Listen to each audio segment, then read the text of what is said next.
hospitalized in Dikelia, a British sovereign base area on Cyprus. It's part of British overseas territory that falls outside of Cypriot jurisdiction. You got moved from Cuba's Little America right into Cyprus's Little Britain. Why Dikelia? The UK and the US remain close allies. The last place Cypher would think to look for you is inside their own system. That's what kept you safe in British military hospital for 9 years. The safest place from a whale is inside its own belly. You were a regular Geppetto. Well, it wasn't Pinocchio who led me out to safety. So who was that guy? Cypher went so far as to attack British territory, burning their own ally. That's how badly they wanted you dead. He said I was in a British military hospital. But the doctor had a Greek accent. They hire locally. Easier to trust them. Dikelia is also home to Greek Cypriots, after all. What about the Turks? They haven't returned to the south. Not yet. The Cyprus dispute is still a long way from resolved. The country is just as split as it was in '74. Turkish Cypriots in the north, Greek Cypriots in the south. Between them, the Green Line, the UN established. And Dikelia sits right on top of it. It does. Part of the buffer zone between the two groups. Another reason it was the perfect place to hide you. Easy to spot any outsiders snooping around. So how do things stand? Now, last year, the Turks declared that the Turkish Republic of Northern Cyprus is an independent state, though it's only Turkey that recognizes it. In the past, the Greeks and Turks lived side by side in the same villages. There are reasons to fight. Those came from the outside. Greece, Turkey, Britain, America, they all had their own stake in pitting the two sides against each other. But once you spark something like this, it's impossible to control.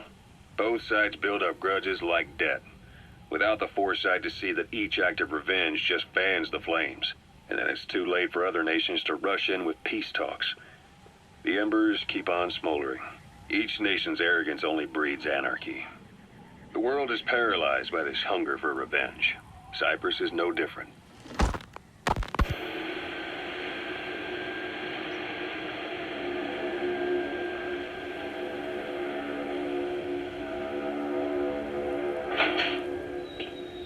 You're up. We're changing ships? We can't go sailing the Suez in a whaler. The Suez Canal. When did they reopen it? Not long after you were attacked.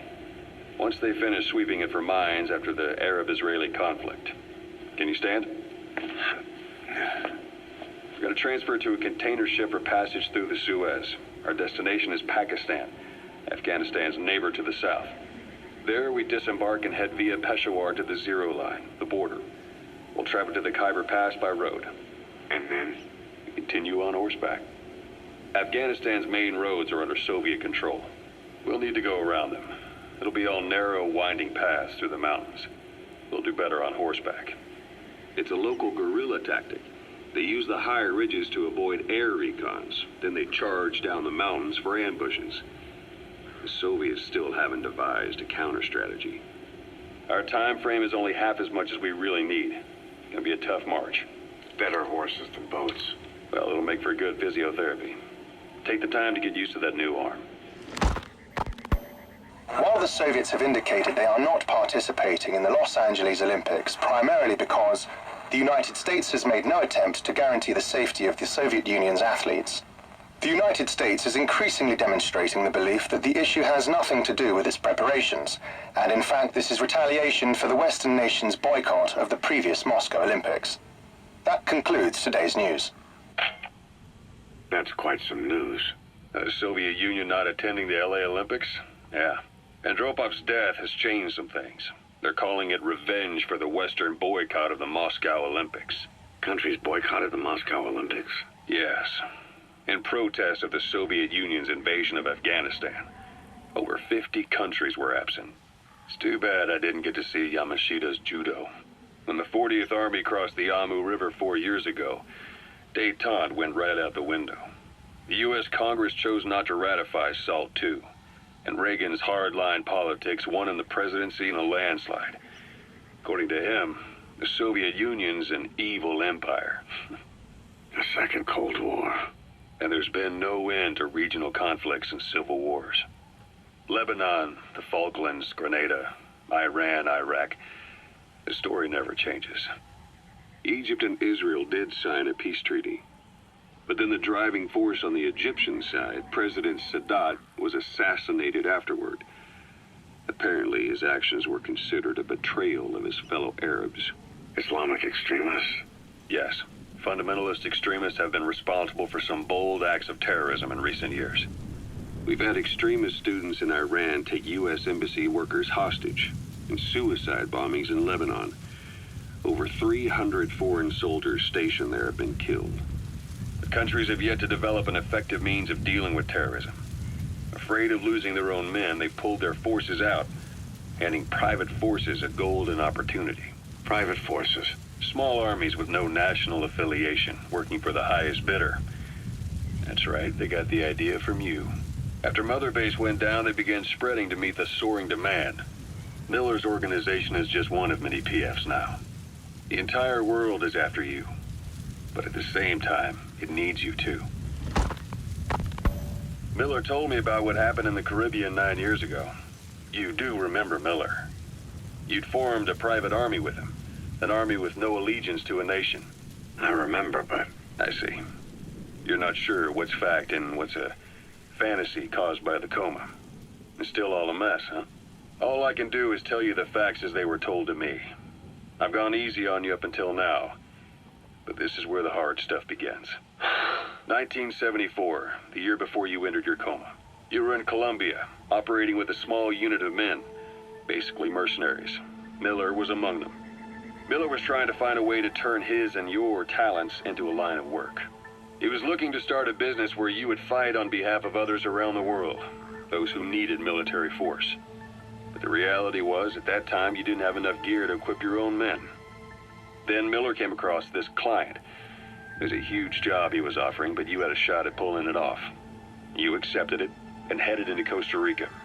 The client even threw in an offshore facility in the Caribbean. The Mother Base, that would be your new base of operations. Miller sure did have a head for business. As your mission went on, your unit grew and grew. More weapons, more money. Before you knew it, you were commanding 300 men. As the organization got bigger, your military powers swelled to match. It got so the international community couldn't afford to ignore you. You were just too damn successful for your own good. You, your men, had worn out your welcome. Everyone was out for you. East, West, First World, Third. It was only a matter of time before someone took you down. And that was XOF. Officially, they're an anti-terror unit under the CIA. In reality, they're Cypher's private strike force. They lured you to Cuba using Chico, the Nicaraguan revolutionary kid, and Paz, a mole who worked for Cypher as bait. While you were gone, XOF, posing as a nuclear inspection team, stormed Mother Base. At the same time, C4 they placed on the strut legs went off. The whole thing went down in minutes. XOF. Kisses and hugs followed by a big FU. All because of Miller's blind spot. A back door into Mother Base no one suspected. You remember a certain scientist.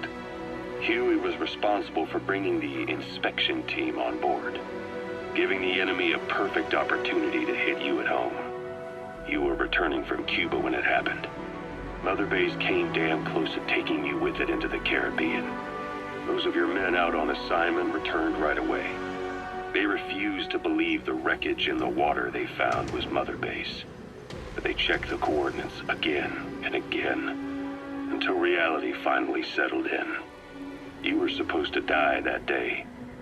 That was XOF's primary objective. As far as most folks know, you did.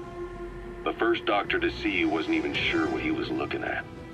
Before they'd even finished operating, your men moved you to that hospital in Cyprus. It was a woman named Eva who arranged that. Rings a bell, huh? Most men in your condition would have been written off right from the start. But you survived. You went straight down to hell, and they pulled you out. Your eye wide open. Full of venom. The days of naked snake are long gone. Welcome back, Venom Snake. This world still needs you. Snake, try this on. A prosthetic arm. Yeah, Miller was calling it the arm that wasn't there. The physiotherapy's going well. Your arm's bulked up enough for it to fit. There. Perfect. A little time with it, and it'll work better than the real thing. What do you think? Huh. I can still feel my real arm. Well, you better get used to this one quick. You have any pain? Every now and then. Where? My fingertips. My left fingertips. Sounds like phantom pain. Your brain still remembers your old hand. Yeah. What about your vision? Can you see okay? Yeah, at the moment. Now, the shrapnel in your skull is pressing on your optic nerve. I'm told any hard impact could have an effect on your visual cortex. Yeah. The doctor mentioned that. Your brain might process visual information incorrectly. In other words, you could have hallucinations. You might see things that aren't there, or not see things as they really are. You experience any of that? I think so. When? Right after I wake up. Colors look faded. Colors, huh? Well, that's not a major concern in and of itself, but it could mean the difference between life and death in the field. You'll need to watch out for that. I will. All right. You should continue your physio. We'll be arriving soon. It's the last chance you'll get.